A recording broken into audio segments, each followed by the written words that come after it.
Opinions, viewpoints, and beliefs presented on this program do not necessarily reflect those of the management, the affiliates and broadcast partners, or the sponsors. Listener discretion is advised. Scarefest Radio, the radio you can see.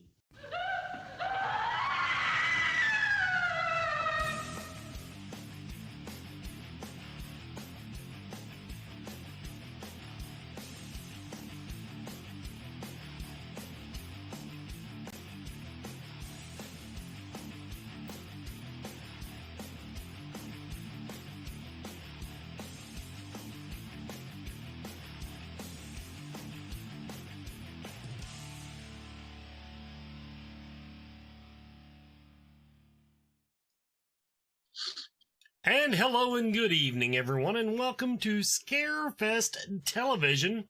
I'm your host, Wes Forsyth, and tonight we have with us Brandon Griffith and Adrian Elder, fresh from our little jaunt to Atlanta, Georgia for the Days of the Dead convention. And I didn't realize how dark it is in your office, Brandon, but you are dark as shit. That's all I know why I didn't realize that. It's because you haven't been in your chair for 15 minutes. I've been staring at the back of your chair.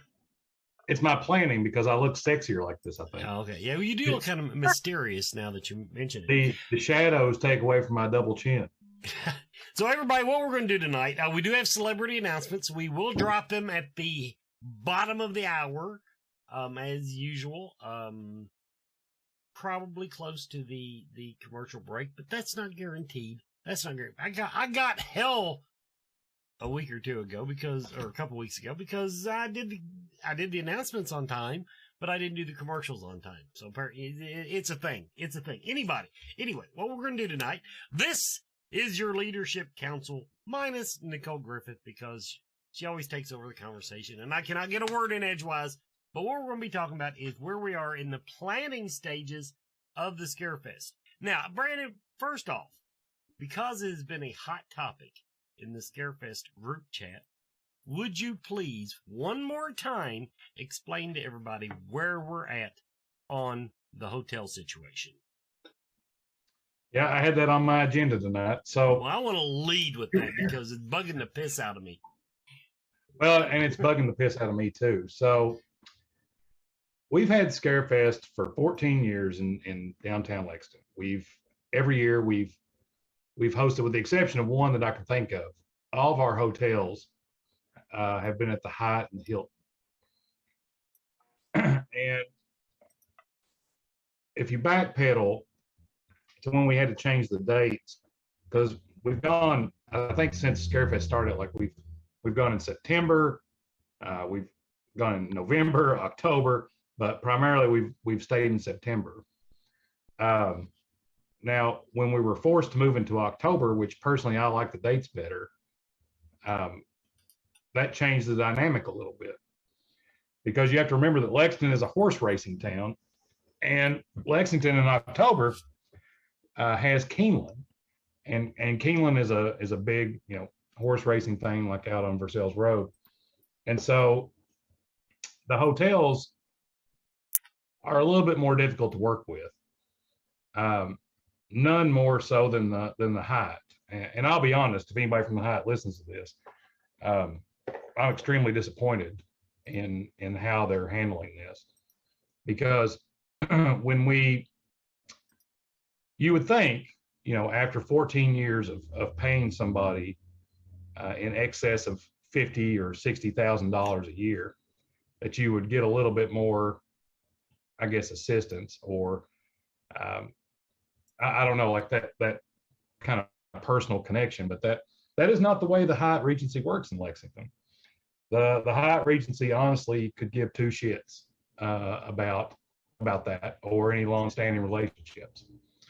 So that being said, and I'll be honest, and I'm going to make probably a large post about this next week. The Hyatt can go to hell. I'll put it that way. The Hyatt hasn't been updated in decades. The customer service is horrible. One year, the Hyatt gave out room keys to my room to a band, and they were just up there drinking beer, hanging out in my room. Didn't know anything about it. The sad part about it is that, you know, the Hyatt has always been kind of and anybody can talk about this, the where we kind of congregate outside. Absolutely. And yeah. And, you know, that doesn't have to change, but,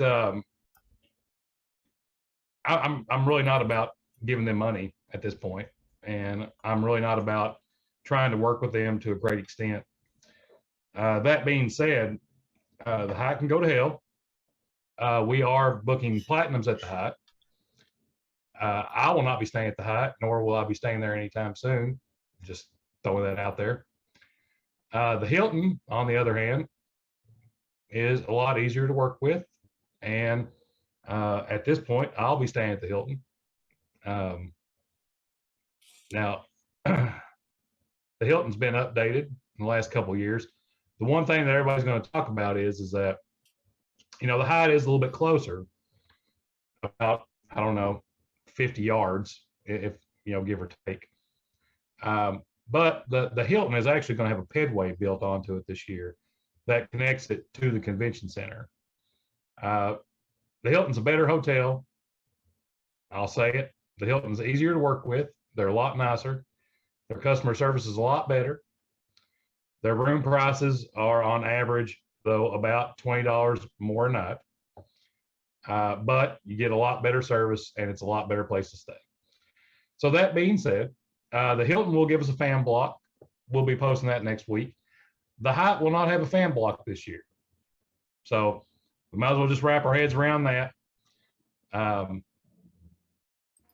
You know, I don't know what else to say about the Hyatt. If you cannot tell, I'm extremely pissed off at the Hyatt. Now, that being said, for folks coming in, we are going to look at adding platinum rooms on to the Marriott downtown. We're attempting to add platinum rooms on to the Hilton. And we also we have a fan block at the Clarion, and we're talking to Griffin Gate Marriott, which are supposed to give us the rates next week. The Sheraton on Newtown Pike, which will give us rates. There's also a La Quinta, Fairfield, and Blue, which is all within about a mile and a half. So those are all the hotel options that we have right now. We'll be posting those next week so everybody can get on there and get in. I remember correctly. La Quinta, it was a pretty nice hotel from what I remember. It was, you know, everything by the interstate is really nice, and it's a lot better priced. So if you're staying downtown, people are always used to, you know, $200 to anywhere from $200 to $300 a night, and that's the way it's always been. Like the Hyatt, the cheapest I've ever known it to be, is like $170, $180, and that was quite a while ago. But now the thing we have to remember is that the pandemic is letting up.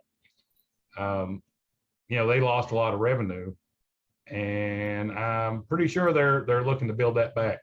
I don't know if anybody stayed at a hotel recently in the downtown area near an event, but the pricing has definitely adjusted. Now the Clarion and everything, that's you know, about a mile out. We're looking at going to be running shuttles back and forth.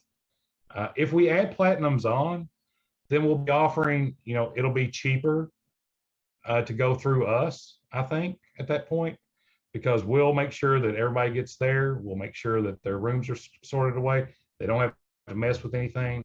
You know, a Clarion platinum ticket is not what people have pop in their heads, but it's a good hotel and it's a good option. I've said there many a time. We're actually having a Scarefest planning meeting there this weekend.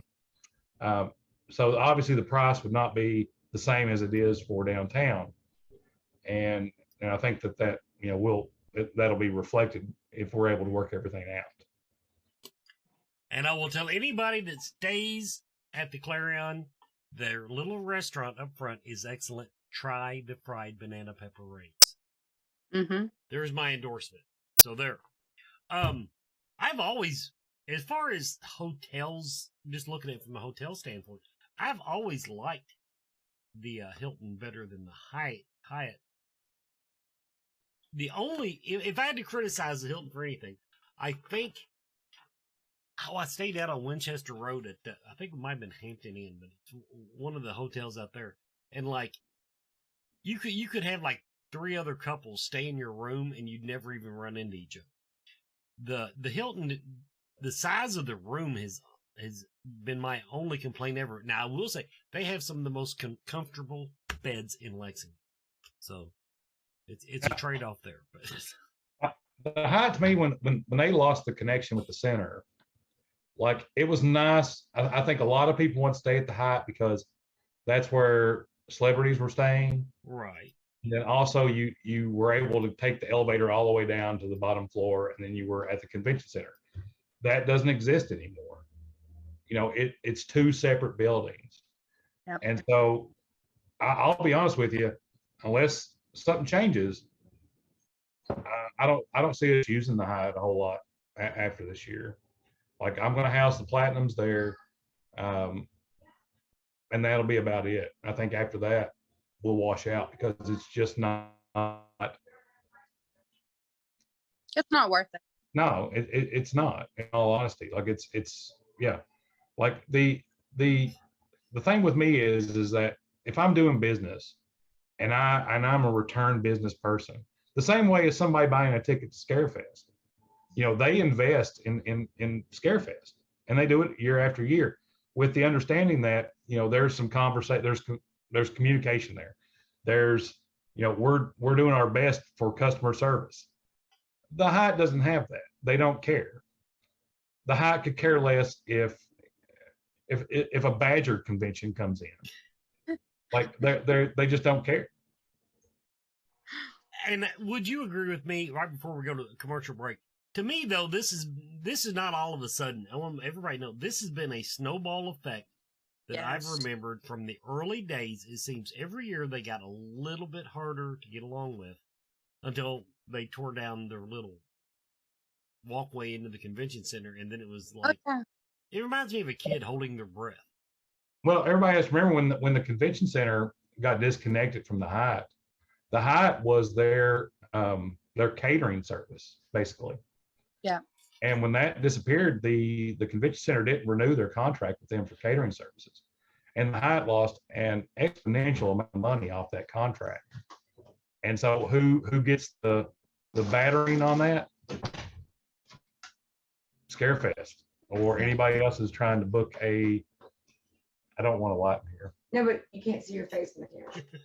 Okay, Nicole's hooking up the lamp. While Nicole is fixing Brandon's Why- light, let's do our first commercial break. We'll be right back, everybody, with more Scarefest TV. You can't see your face. Everyone is talking about CBD oil, and it seems like almost everyone is using it. The research is ongoing, but the apparent health benefits are overwhelming. If you're going to use CBD products, though, what brand should you buy? First, find out where the hemp was grown. Imports are flooding the market. How potent is it? Look for a brand that plainly states its concentration on the label. And look for full spectrum CBD. This means the oil contains CBD and all the other cannabinoids, terpenes, and nutrients that are found in the entire cannabis plant. Look for Blue Leaf CBD oil. Blue Leaf Naturals is a Kentucky proud company. They use only Kentucky-grown hemp, supporting Kentucky farmers and businesses. Visit their website at blueleafcbd.com now and use the code SMILE at checkout for free shipping.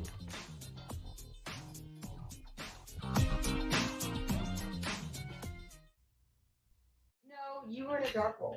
And welcome back, everybody, to Scarefest Television. Now that the light is on Brandon, we're back for more. Now, we did have an honest-to-God chat room question, and we just want to see if that's something that you've even addressed.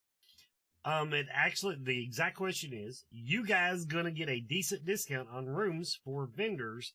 Someone's coming down from Rockford, Illinois. Is that part of our vendor program? How does that work? Yes. So the vendors, one thing, and talking to a lot of the vendors last year, those guys are traveling from out of town. And so vendors have to not only take into account the cost of a booth, which again, if you check our booth prices against everyone else's, we are very low. And it's not because we don't have attendance. It's because I'm trying to take care of the vendors better. Now, that being said, you know, your vendor prices, like right now, if you compare the booth to us, you know, we're locking in people that returned last year at, you know, we're giving a $50 discount. So it's $300 for a standard inline booth. You're not going to find that No, at a show that's comparable to our size. not You're even not going to do it. hotel show. And hotel shows only do, you know, you get a table and you get like what is normally like an 8x8 square. And that's our 10x10 vendor booth. So Now, that being said, the rooms at the Clarion and the rooms out at, you know, they're going to be, like I said, about a mile off site, which vendors are used to, you know, staying off site because they obviously want to make more money, because this only works if we all make money. At the end of it, we have to stay open. Vendors are the same way. If they invest in the show, they have to make money. That's how they pay their bills. And so the lower booth prices, coupled with what we've got worked out with the Clarion and some of the hotels out by the interstate, you know, you're looking at around $100 a night is basically what you're looking at. Now, vendors, when they travel in, and we've got to meet with the center next week, but by all intents purposes, vendors should be able to park for free still. There'll be no changes in that I'm aware of. And so I think we've got a pretty good lock-in for not only attendees at several different hotels, not included in what I've mentioned, but the vendors in particular, you know, those hotels by the interstate, the Clarion, the Sheridan, Blue, I think is what it's called. Those are all within good driving distance. They're good discounted rooms, and you'll be able to drive down to the center, park without paying, and get right in. are you talking about Glow? Glow. Is it Glow? No, I think. Is it? Well, I know the building is lit up in blue lights. I thought it was called Glow, though. GLO. Maybe it Me is. and Rachel have been arguing about this all day long because I called it True. I'm TRU, Googling. and then she called it Blue. And now you're calling it Glow. So I'm done. It's the 3-letter hotel that is on Newtown Pike at the intersection of I-75. Yeah, it's the Glow Best Western. I quit. Quit. That's it. That's okay. That's why I'm Okay. here. No, wait. Actually, Rachel was probably right. I think I called it Blue the second time around. Yeah. Who knows? Okay, what else do we have on the agenda? We've gotten through the hotel mess. What else do you want to talk about, Brandon? Ooh.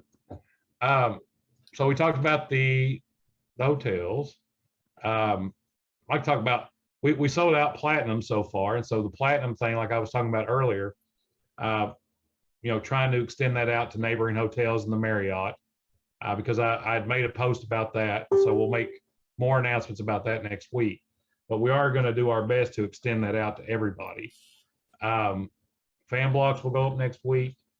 I really want to talk about Days of the Dead for a minute, because I have not been to another show that wasn't Horror Hound in quite a while. And the Days of the Dead trip down to Atlanta, like, it made me think, you know, about hotel shows versus convention shows, or convention center shows, because there's, you know, you've got Monster Mania, you've got Horror Hound that started out in a hotel and then traversed across the street to the Sharonville Convention Center. But I have a big admiration for hotel shows. Like, they're smaller, usually about 40,000, 50,000 square foot. Compared to ours, it's 100,000. But we're a one-time-a-year event, which, you know, made me think about having smaller shows or additional shows in hotels throughout the year. That was one thing that popped up. in conversations. The other thing was that Corey Taylor was there. And if you guys don't know, Adrian, I may have fanboyed out a little bit. I did not. She may have fanboyed out a little bit. Well, good for her, because one of the first questions, I think it might have been Nicole, I don't know if Brandon or Nicole asked me when we got down there, who do you want to meet? And I went, nobody. Because I'd already met Mark Holt, and I spent all weekend with Mark Holt and everybody. But Who, by the way, is a magical man. Oh, yeah. I love that dude. You're never going to find a more down to earth celebrity, I guess, like than Mark. And Mark is just fun to sit down with and talk to. That being said, I was gonna make a post, but I'm gonna put the word out here first. If anybody knows anybody that has a Pee Wee Herman bike, we need to know about it. If anybody out there, share this, ask your friends. If anybody has a Pee Wee Herman bike, they need to get in touch with us at Scarefest. They can email me, adrian@thescarefest.com. But we need to know. It's important. So the ongoing conversation we had that weekend was like, among several. One was that I wanted to do a limited edition like Scarefest Beavers jersey with I think it's 55. I thought about doing that, and I'm still not like. I talked to a couple of people about it, and when I said it, they just kind of looked at me a little bit. But I was like, hey, I kind of really want to do that. I would go in for it anyway. Corey Taylor was somebody that I really wanted to book this year. Now Corey is doing Love of Horror over across the pond there, so unfortunately he will not be able to attend this year. But I feel pretty confident that that's something that we can do in 23. His reps were there, awesome people, very nice folks. And we got to meet them face to face. The guys that represent Corey, Samantha and Mikey, are also folks that we, represent the Greasy Stranglers, which again, I'm still excited about. We had a big conversation about that this weekend. A lot of folks from one person we're going to be announcing tonight, Alan Troutman from Return of the Living Dead. So yeah, I'm very confident. I'm hoping. You just announced him because I don't even know the graphic on him. So, anyway. Well, we announced him 2 weeks ago. Oh, did we? Okay, well then we're good then. Yeah. So, okay. So Corey was somebody that was very interesting to see at the show. Like he's not what you expect to see, like I guess in person, but he's great with his fans. I think he would be an excellent addition. It was nice to see Bill Mosley was out there, Tom Savini. Yeah. Tom we haven't had in a while. Doug Bradley was there. We had a chance to talk to a lot of those folks and start working, start talking about, this year, next year, what's doable, what's not. Mm-hmm. Now those folks I mentioned, they won't be able to come this year, so nobody get their hopes up on that. But we did set some groundwork for next year. The vendors down there were amazing, and I'll agree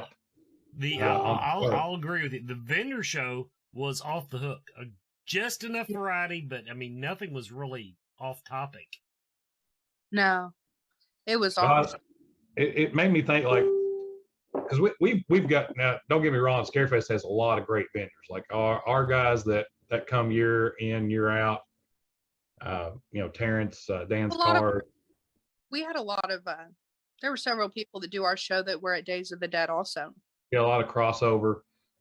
Mike Nelson was there, and Mike helped us last year with doing the Killer Clowns photo op. He brought all that stuff down. He also sells those shining axes and everything. I think someone in the chat was just saying that whoever had the props and stuff from last year, they might have been talking about Mike. I lost the comment in the feed, but I'll have to go back and look. They said maybe that they were talking about the HSPPA. Oh yeah. I talked to them the other day. I don't know if they're booked for this year yet, but they should be coming back. Well, I don't know if they would. Mike had you got the thing that most people remember Mike's booth for was the Shining Axe and the Teenage Mutant Ninja Turtles ooze, and that was actually a big thing. And so Mike is really good. We're gonna be actually working with him again this year on setting up some photo ops for like Friday the 13th Part 3 and like some of that stuff. And of course, we're still working on announcements. But the vendors were I thought were awesome, and a lot of them had been at Scarefest, and some of them hadn't, and we were able to talk to them. And that's a good thing about going to shows.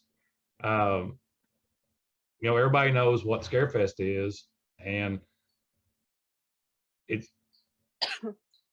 But I haven't gone routinely to shows in a while, and so it was other than the Warhounds, and so it was good to get out and like do that. I thought Phil put on a good show. I thought Days of the Dead was good. The vendors were really good. Atlanta was a nice. I hadn't been downtown Atlanta. I was kind of scared shitless there for a while. I hadn't been to downtown Atlanta. I'm going to confess that town is terribly, terribly clean. It was. I mean, except for like the droves of like homeless people underneath the bridge when we got off the exit. Well, yeah, okay, but even they were clean.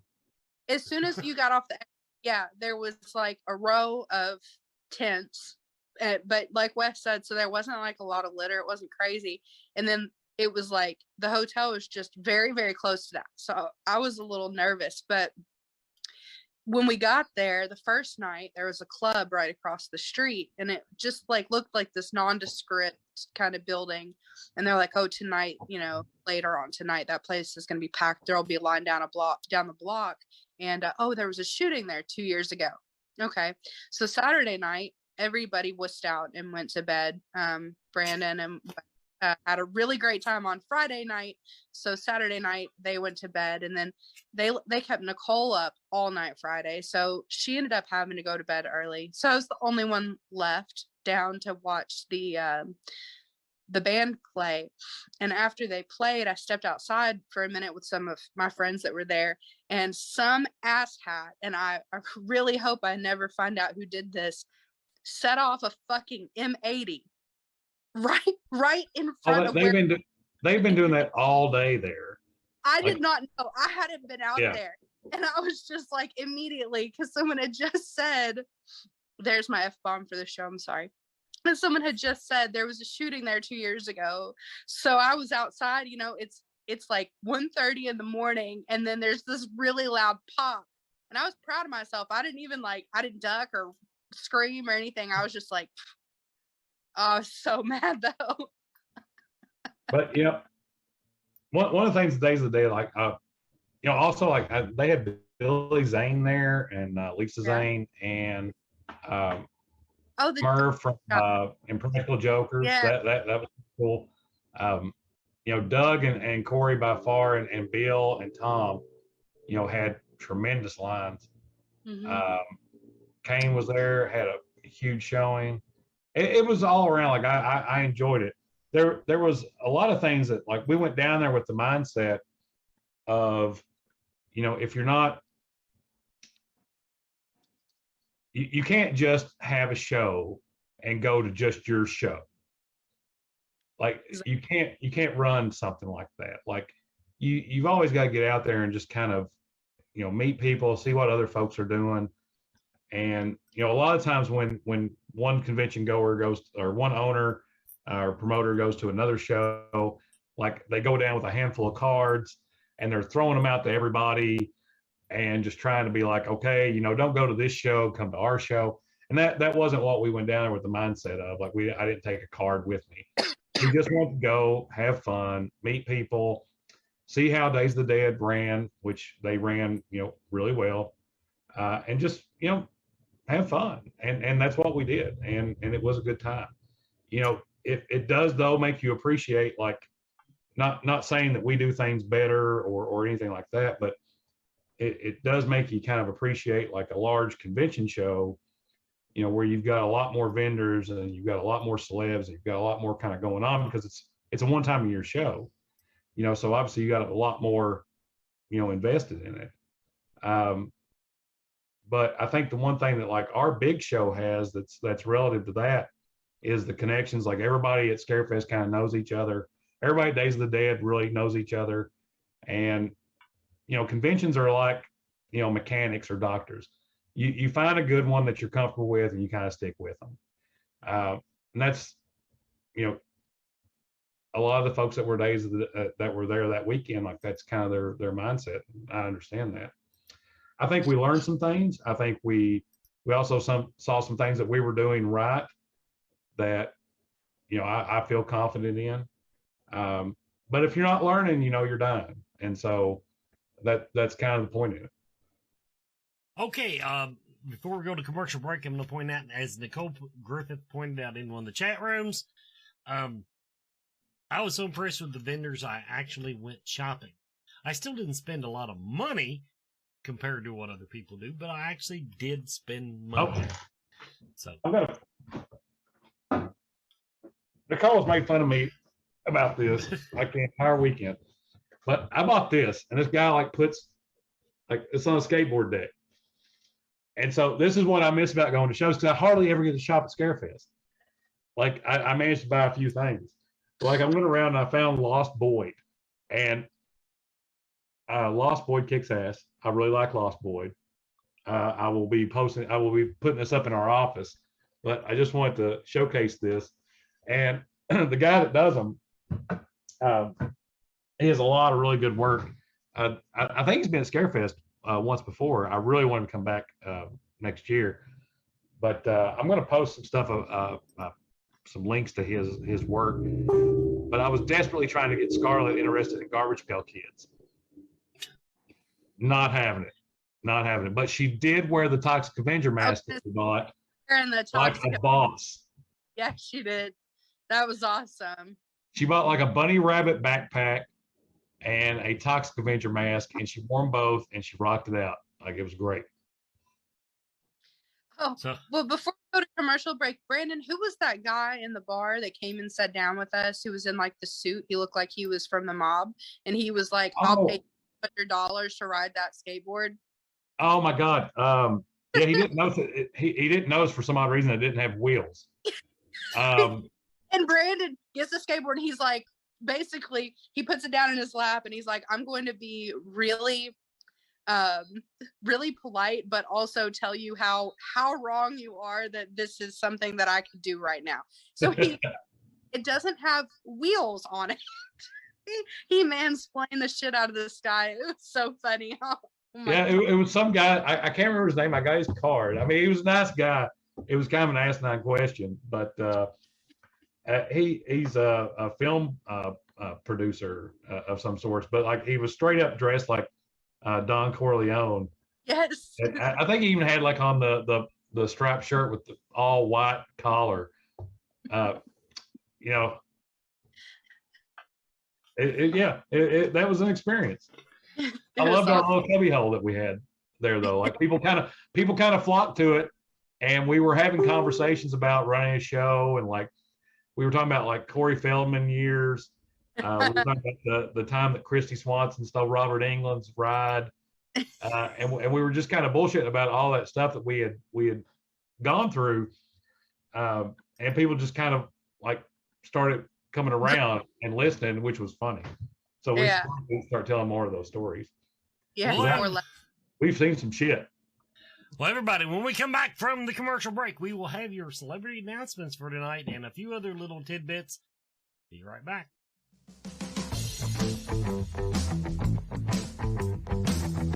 Spirit Mechanics is here to help. Their background includes many different specialties across the metaphysical spectrum, including alchemy, shamanism, Celtic witchcraft, angelic magic, astral travel, and more. With over 30 years combined experience in the group, you can be confident in their ability to help. If there is a question you have that you cannot answer, They will do their best to assist you. Metaphysics can be intimidating, confusing, and unfortunately, abused. Spirit Mechanics takes pride in being selfless in the pursuit of helping others, being humble and honest with their clients about their questions, and lastly, maintaining a professional and personable atmosphere. They want you to feel as you are coming to a close friend, and they will do everything in their power to make you comfortable and safe.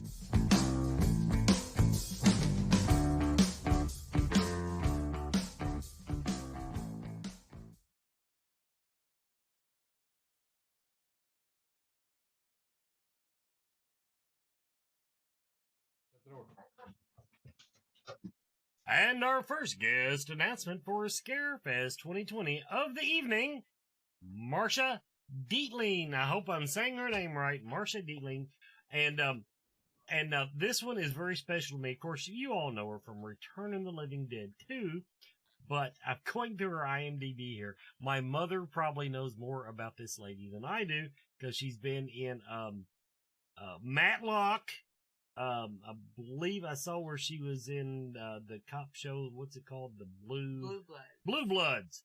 Anyway, Walker, Texas. Law and Order too. I mean, if you really want to get into it. I don't know if my mom watches that. Anyway, Marcia Dietling is coming to Scarefest 2022. Next up, Beverly Randolph from the Return of the Living Dead.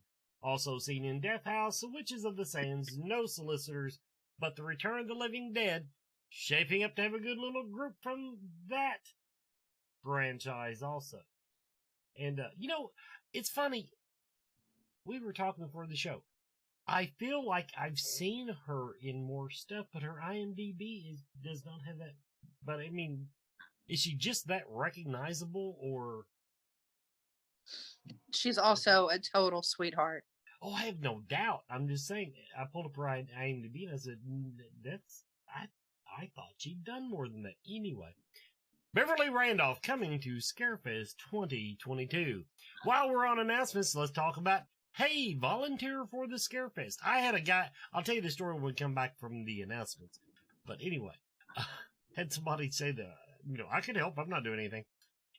Did it in another form. Anyway, the point is, if you want to volunteer to be part of this organization, go to scarefestweekend.com or go to thescarefest.com. Click the volunteer link, and it will take you to the application page, and you can find out more about becoming a Scarefest volunteer. The Scarefest Horror Film Festival is taking entries now, and I really need to get my ass in gear on getting that organized. I need to add maybe a judge or two, and I've already had one volunteer. What's the anyway. cutoff for submissions on that? What's the what? The cutoff date for submissions. The actual cutoff date for submissions will be 2 months before our event. So that would be... So, August 3rd. Let's see, August. I want to say it's August 1st. And last year we had our biggest year in terms of like people like submitting. And a lot of that is, I kind of put it on Wes because he really took it and made it something great. And, that in combination with actually showing movies in the theater, like this year, we've already beat what we did last year. And so, we're kind of looking at too, like Kentucky independent filmmakers, waiving some of those fees. We still keep it very low compared to like what other folks are. But the film festival is something that used to be an afterthought. I think at Scarefest, like and it's like that at a lot of cons that you go to. They plop it down in a conference room on the second floor and put it out there, and people that can go. This one, people, whether you're from Scarefest or whether you're just in Lexington or you're there to watch Batman to see if his suit has nipples or not, you can go in and watch a Scarefest Film Festival movie. Anyway, so, and the story I have to tell after we're done with this, it has to do with the film festival. I got to go through this. I got to take a minute and tell you some of the comments one of our exhibitors had. Anyway, Central Kentucky Mystical Market is not going on during the month of March because we're going to the Sacred Journey Metaphysical Market in Cincinnati, Ohio. Holiday Inn and Suites, 4501 Eastgate Boulevard. This is a nice freaking hotel, people. It's very, very nice. I hope they open the restaurant this year, though.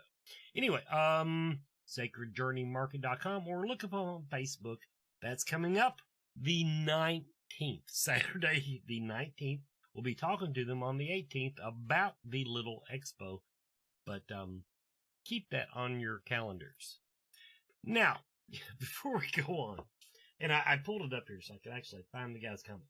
All of our film exhibitors gave us glowing reviews that bothered giving us reviews. And the emails I got, everybody was very, very happy. I had one guy and he picked it apart. The only real issue I had with him, he claimed our theater was 2 blocks away from the convention center. So I in my own way, which I was not snarky. People expect me to always be snarky. I wasn't.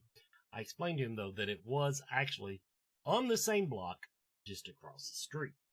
So, I would say that would be something you could be snarky about, because it's like two lanes. Like 2 lanes. You're right. You're there. You do. Trust me. I walked there enough times this weekend. It is, if you do it 40 times over the course of the weekend, it is a long way. That being said, but the main, he did say that he wished that us and Lex Live would do a little bit more with banners. If anything, that is one thing I think we need major improvement on, is trying to drive some traffic over to the film festival. Most of the shows had 2 to 7 people. When you're in a 100-seat theater, you know, I don't want to run them away from the vendors, but I do feel like we need to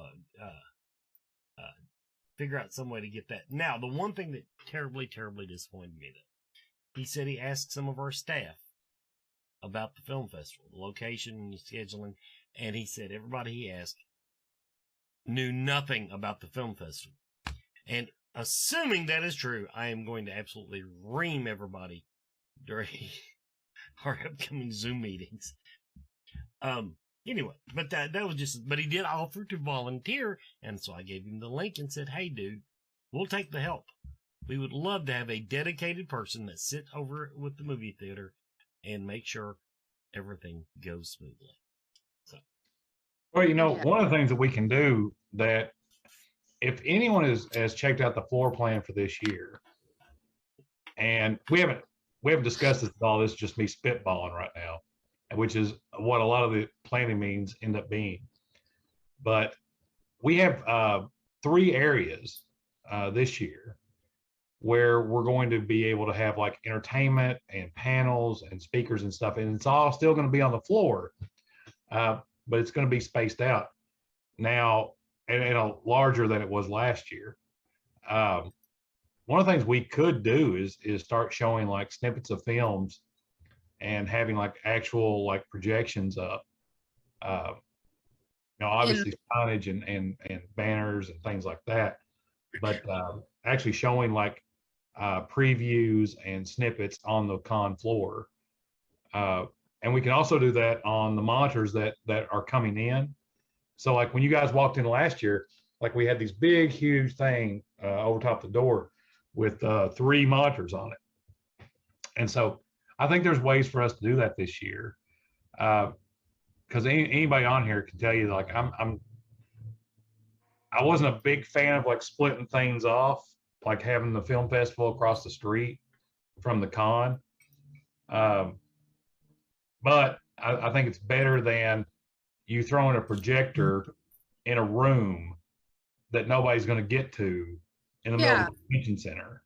I mean, here's the thing. I've talked to a couple of independent filmmakers and people that maybe had the opportunity to see their stuff going on the film festival last year. And I mean, the difference between having it in a ballroom with a pull down screen and a projector versus having it in a brand new state-of-the-art movie theater. I mean, and there's already a big draw to Lex Live, you know, because they've got the food and they've got the bar, and, you know, it's close. But I would think, especially for people who are weekend pass holders or who are VIP, you know, even though we're a really big show, feasibly you could do a lot of your shopping in one day, you know, and that's why we have a lot of the entertainment going on the floor and things like that. But also the film festival would give you a nice break. Like, you go and get you some food or some popcorn and go and sit down in the movie theater and watch some of these films. Like, I think it's so absolutely worth it to have it in the theater. And I haven't heard anyone give me the feedback that they would rather it be like in a ballroom at the show. He loved the theater. Now, I want to be clear. He posted he loved the theater. It was just a matter of we didn't seem to be able to drive traffic over there, which, like Slav said, that we followed the same trend as normal movies do. The matinee, not so much. As the day went on, the crowds got bigger. Right. So, you know. I mean, talking about the stage thing, like I've seen, so when people are doing shows, like, especially, like, has anybody ever been to Jungle Gyms in Ohio? Do you know what I'm talking about? I love Jungle Gyms. All right. So if you guys are listening and you've never heard of Jungle Gyms, first, as soon as this is over with, break out your Google. If you're within driving distance of Cincinnati. Go. Yeah. So Jungle Gyms has, like, it's a grocery store. And so Jungle Gyms is huge. It's like 4 Walmarts. And then off to the side in one area, they have a little theater that you can walk into. And it's totally barricaded off. And they have like a little projector screen that just runs the same stuff like over and over. And you can go in and sit down. And yeah. Now, I go to Jungle Gyms a lot. And so I was thinking about that in relation to what we do. And if you were to build a section of the floor that was enclosed, kind of like that, and it just ran previews and movies and things like that, it could seat like, 40 or 50 people at a time, which we've got ample amount of space to do. We could just run stuff through there like constantly, and people could walk in there. Because I was thinking about in the context of like trying to figure out how we were going to do a gaming area, because this year we really want to do a gaming area with Friday the 13th and also all like the new release that Gun Media has coming out. We're trying to figure out how to work that in on the floor. And so if we're going to do it for a gaming area, I think we can also do it for films, which would be kind of cool because it would be right there, but it could also be used to direct people across the street. So yeah, everybody listening, you're in the middle of a Scarefest planning meeting right now. Yeah. Well, this will be a good chance to take our third commercial break, and then we'll come back to Bonehead Weekly, and then after Bonehead Weekly, we will be talking more about the planning stages of the Scarefest. So we might run long tonight, people. Just that's the way things work around here, but we'll be right back. I've got stuff to talk about tickets and celebrity planning, so stick around. Come visit the Universal Energy Expo May 7th and 8th at the Northern Kentucky Convention Center. Meet special guests, TikTok celebrity Madam Adam, published author Patty Wigington, psychic mediums the Connor sisters, and paranormal investigator Spirit Mechanics. Over 100 readers, healers, and vendors. Admission also includes door prizes and all workshops. The Universal Energy Expo. Come curious, leave enlightened. Hey Scarefest, this is Joe Lewis of Bonehead Weekly. In 1974, there was a guy named Toby Hooper, and with a partner named Kim Hinkle, made a little movie that's pretty much probably second to only Psycho is the best slasher film ever made. It's called Texas Chainsaw Massacre. It's different than Halloween, but it's up there. It's one of the most visceral films in American cinema, with very little blood. They have made a sequel to it, and that was also directed by Toby, which is bug fuck crazy, which is different than the original. I love the sequel, actually. Made another sequel that's directed by Jeff Burr, who's also also been on Bonehead Weekly. And that's Texas Chainsaw Massacre 3. Then they did a remake. Then there's a fourth one, and then there's a remake. And the remake's actually not bad. It falls apart in the third act, but actually I always think that that's one of the better remakes. It's a lot better than the Nightmare on Elm Street remake. Then they made a sequel to the remake, and that's unwatchable. Then they did one in 3D, but I like the actress. She's cool. Now they've got this other, and then there's a prequel called Leatherface. My friend Glenn, whom some of you might know, said that Chainsaw fans are probably the most optimistic with no reason to be so every time they make a movie. I disagree. Maybe you're the second worst treated franchise fans. Number one treated would be Hellraiser. No one's been treated worse than Hellraiser and Pinhead. But second would probably be Texas Chainsaw. The new Texas Chainsaw Massacre now is on Netflix. It's produced by someone whom I admire quite a bit, who made I won't call it that. It's more of a retelling. It's not really. It's a sequel. The Evil Dead remake is not a remake. It's a sequel. You clearly see the damn car at the first of it. It's a sequel. It's just kind of re-envisioning of it, but it's a sequel. And I loved it. And I thought that was the stupidest idea ever when they said they're going to remake The Evil Dead. And then Fede Alvarez made a movie that I really liked. We talked about it on here. So when they announced that Fede was going to produce and do the story and kind of shepherd this new picture, I thought, well, there you go. Maybe not too bad. It's awful.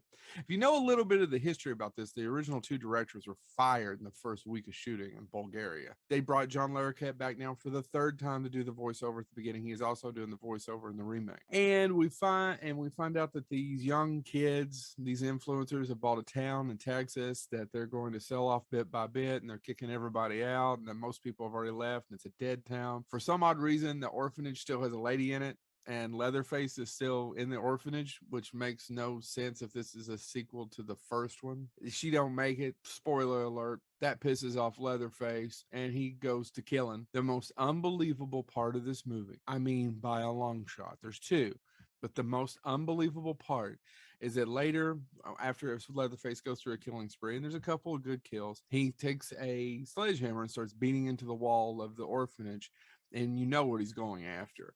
And he finally pulls out this dusty, older chainsaw. And then later he jerks on it, and then it eventually starts. And that's the most unbelievable thing, that a home light chainsaw would have been sitting there for that many years. My dad threw one in a creek once. It would have never started. It won't start. Anyone here with a chainsaw or any kind of two-stroke, it won't start. It's never going to start. Later on, he knocks a bus out with it. We don't see how, we hear it. Like you see that in the trailers. There's some good kills. It's shot beautifully. There's some great shots in it. It's just a shitty, stupid, damn fucking movie. Oh my God. It's just bad. And it's only 70 minutes, but thank God it's only about 75 minutes.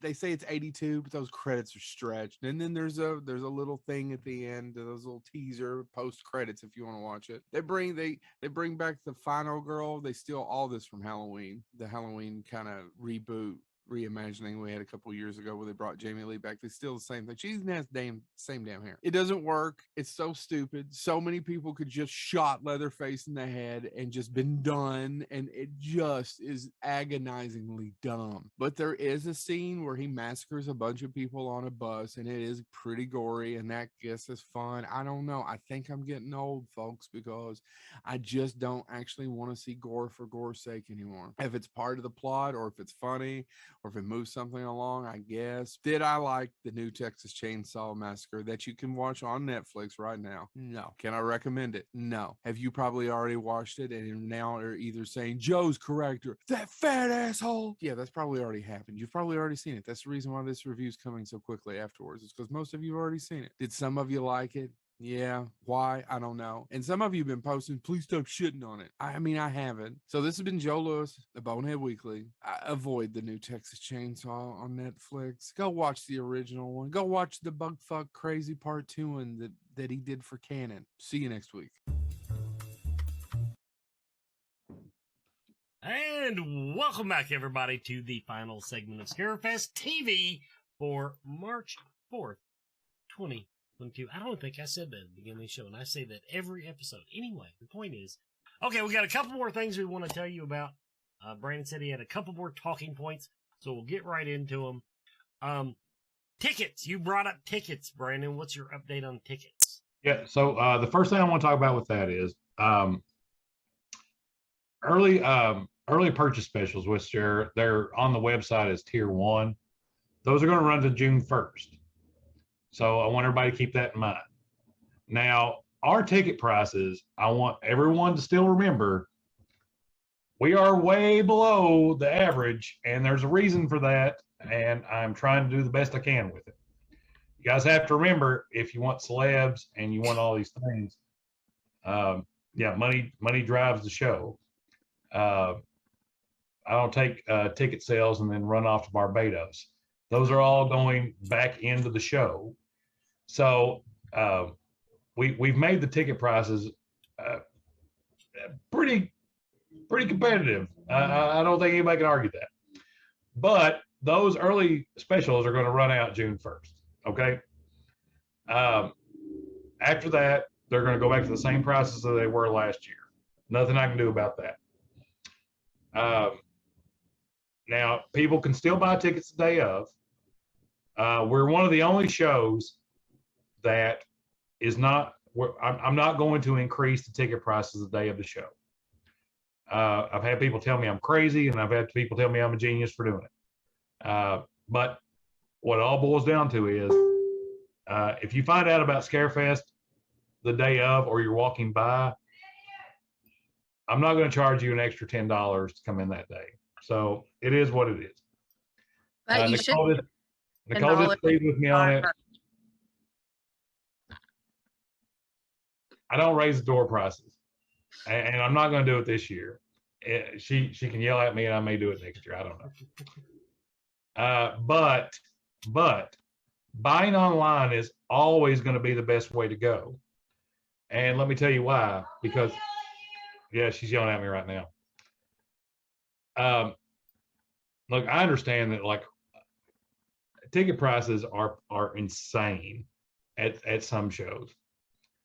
Like $40 for a day, or $80 for a weekend.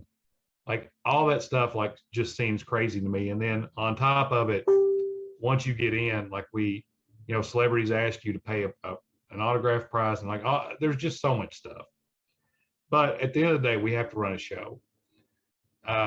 Ticket prices, I still think, are very good comparative to everybody else. Now, buying online is always going to be the best way to go, because we run deals, we run discount codes, we run promo codes, we run them all the way through to the show. Buying online is always going to be the best way to go. That being said, if anybody has any ideas, like, we're going to add some tickets on there for groups. So, like the 4-person bundle that we've done in the past, Saturday and Sunday bundles, Friday and Saturday bundles. Those will go up here pretty soon. But if anybody has any ideas, feel free to, like, give me a holler. But again, I think we're staying well above the mark on other folks. Okay, tickets. Now, next, celebrity planning. All right. Celebrity planning. Let's talk about this, because we want full transparency, and this is where my mind is, and I want people to give us ideas and people to give us feedback. But also, I ask people to post on Twitter, or tag people that we're trying to get on Facebook as come to Scarefest, because this is kind of guerrilla marketing sometimes. So I'm just going to tell you right now, full transparency.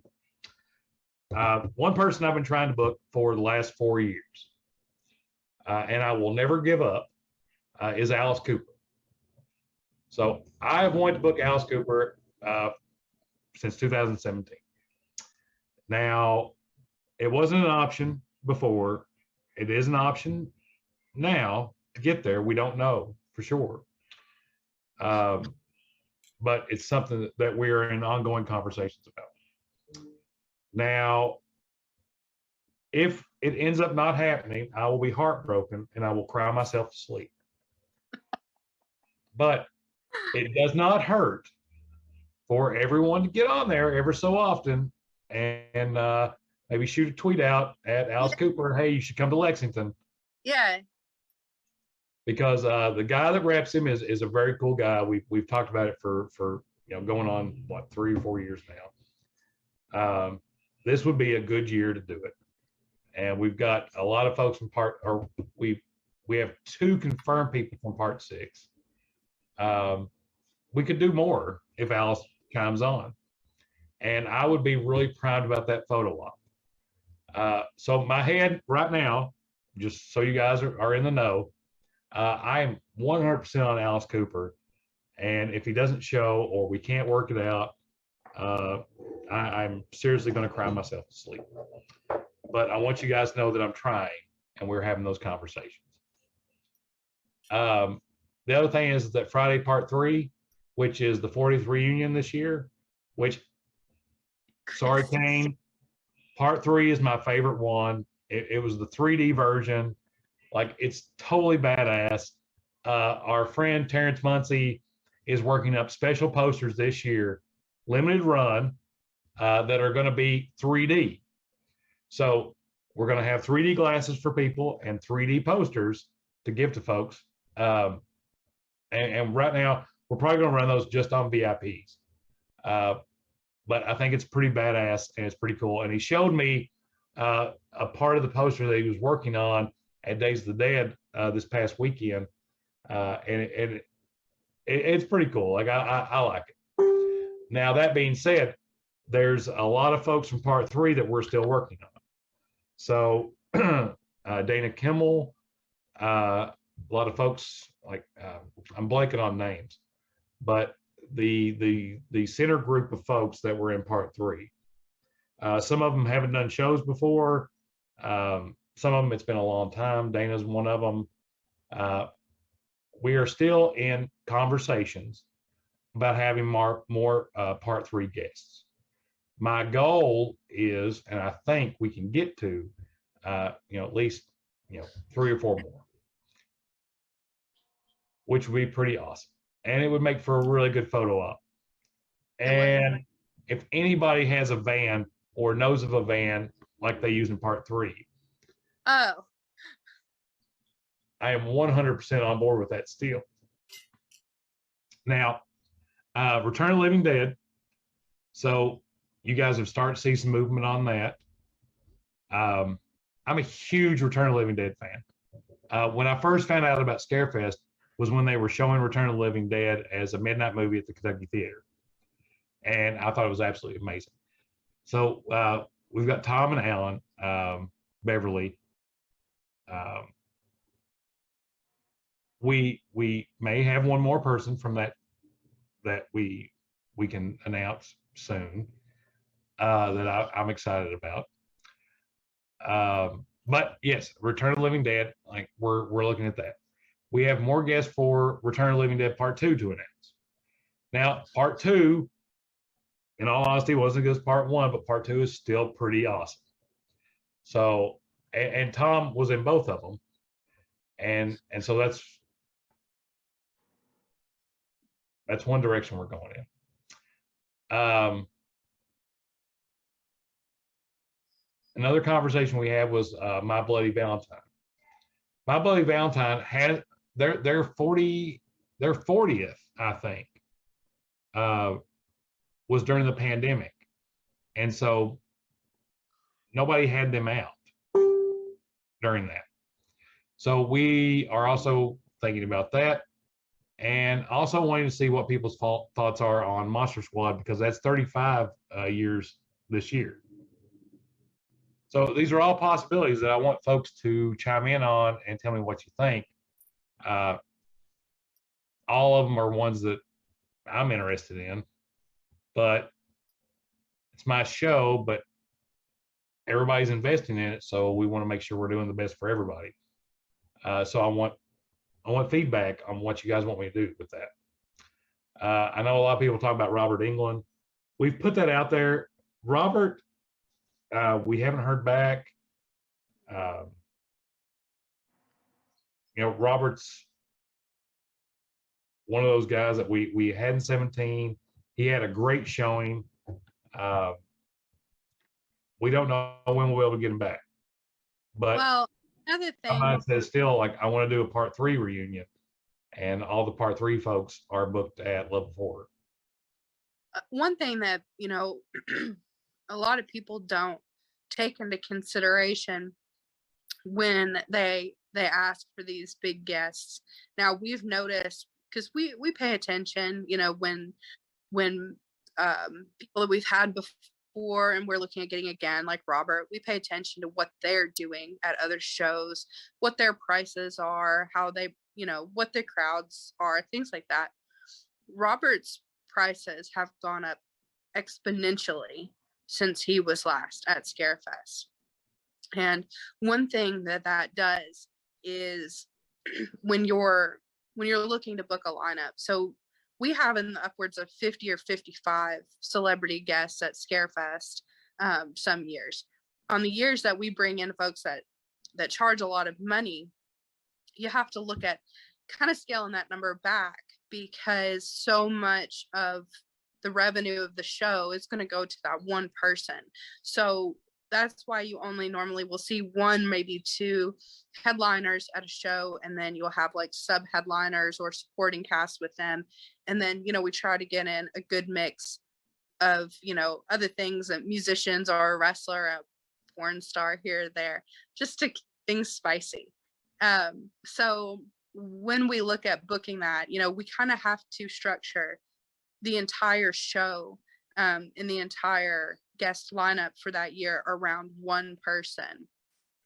So that kind of makes it, a little trickier to do. So once you get about halfway through the year and into your planning, don't look for big name drops like that, because that's what you would structure a whole year around. And that's just kind of where our minds are when we're building the guest list. So I just wanted to add that on there, because, a lot goes into it. It's not just like we call 1,000 people and see, or throw darts at a wall, like, oh, this is who we're going to get this year. There's a lot, but we really, rely a lot on your all's feedback for that too. So. And we'll have some announcements here in the next little bit. And some of them are people that we had this year, which are fan favorites, or also tie into what we're trying to move towards this year.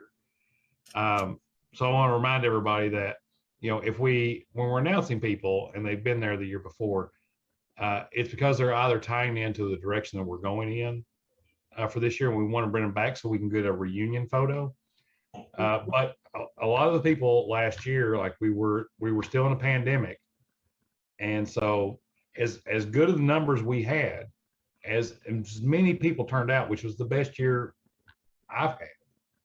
Like as far as like I've been the owner, like as far as people coming out, last year the attendance was the best I've seen.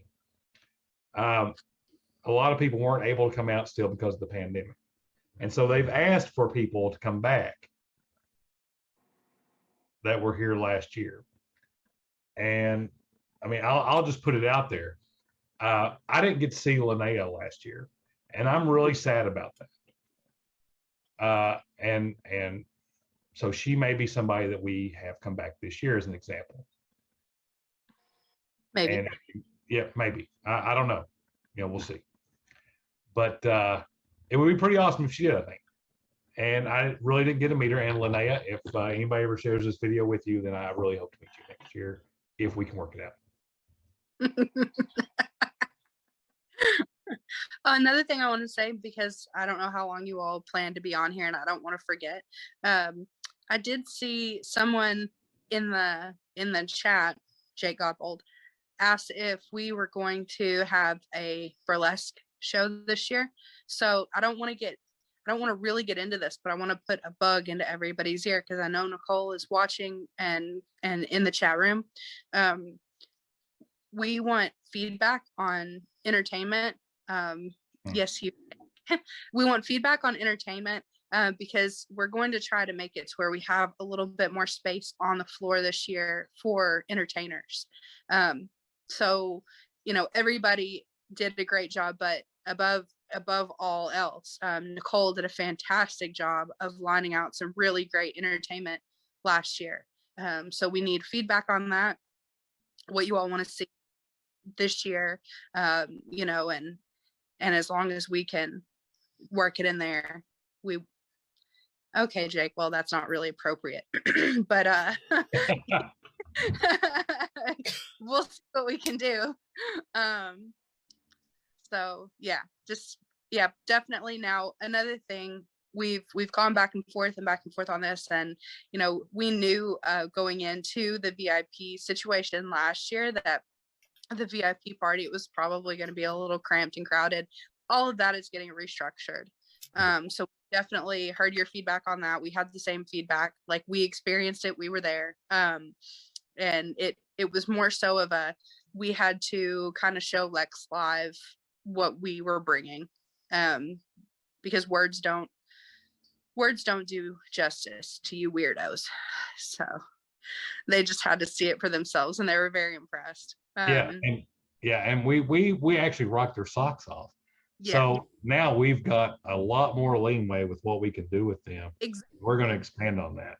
Yeah. So, as far as how all of that goes, we will be utilizing Lex Live, obviously, for the film fest and for after hours events and stuff, but also on the floor.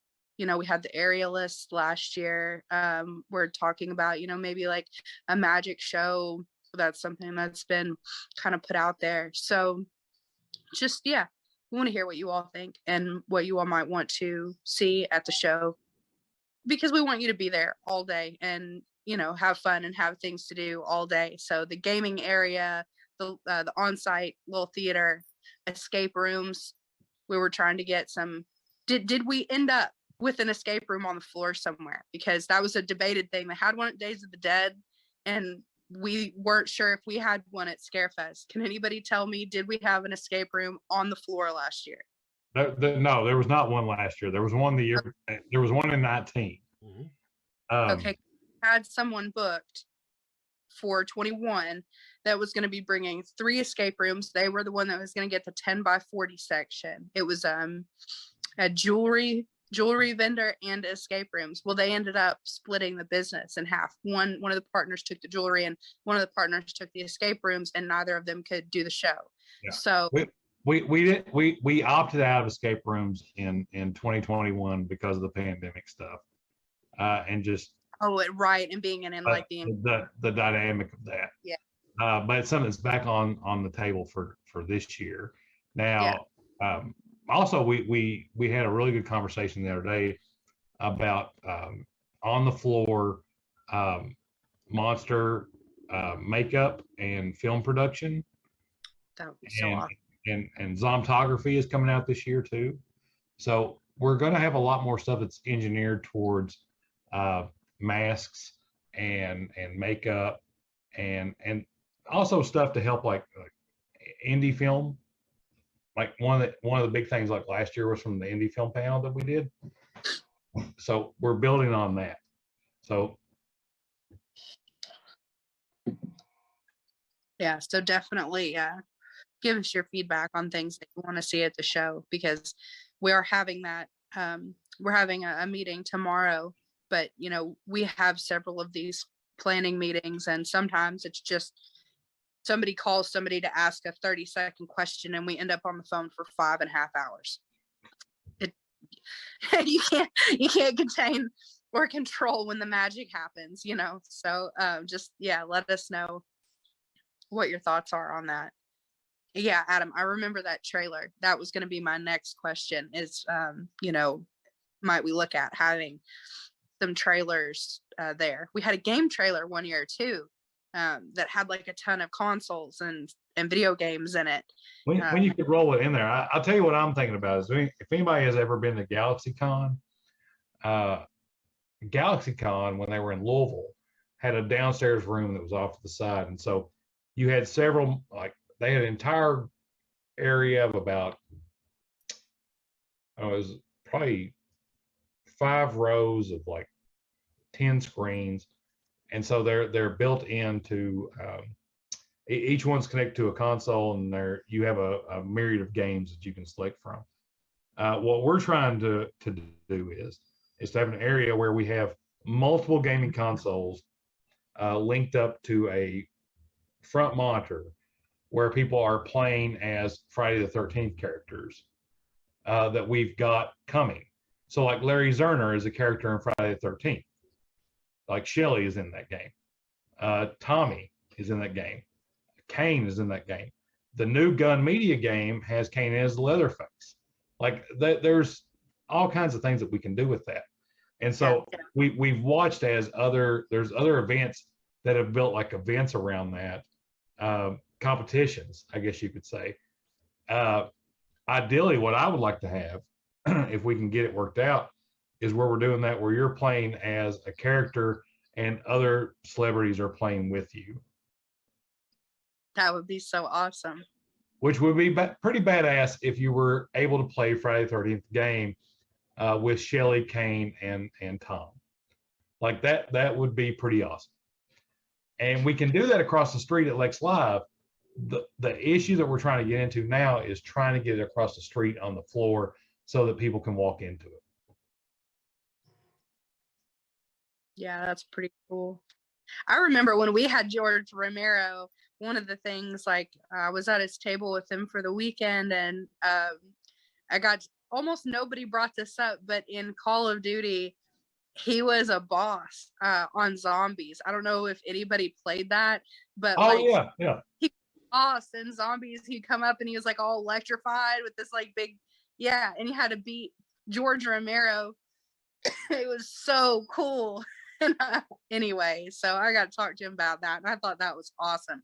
If I could have played Call of Duty Zombies around George Romero at that time, I would have died. So I mean, the possibility of being able to do something like that is so cool. That's awesome. Oh, zombie laser tag. I know, Sarah, that would have been cool. I don't remember who did that or who we were talking to about. We had talked to Wicked World about doing that in as far back as 2018. Well, if it's Wicked World, see, that's one of the drawbacks to having a show in October is you can't get as much of well, what we got into though is that the center won't allow us to do it.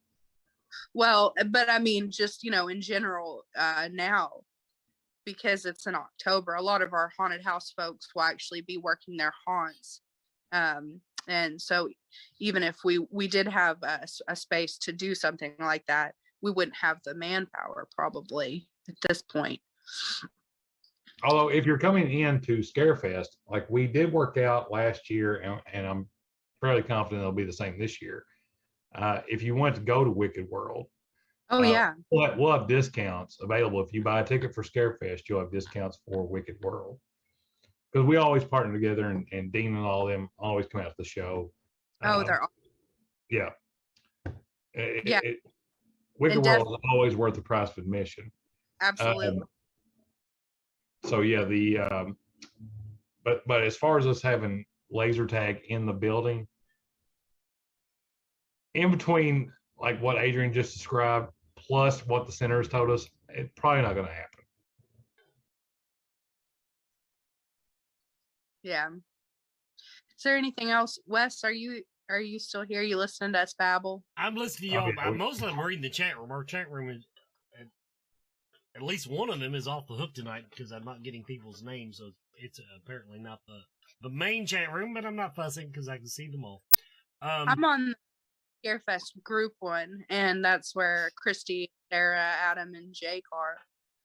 So it's like nobody reads the little post that I put out every week saying this page. They all go. Hey, doesn't Jake have a birthday coming up here pretty soon?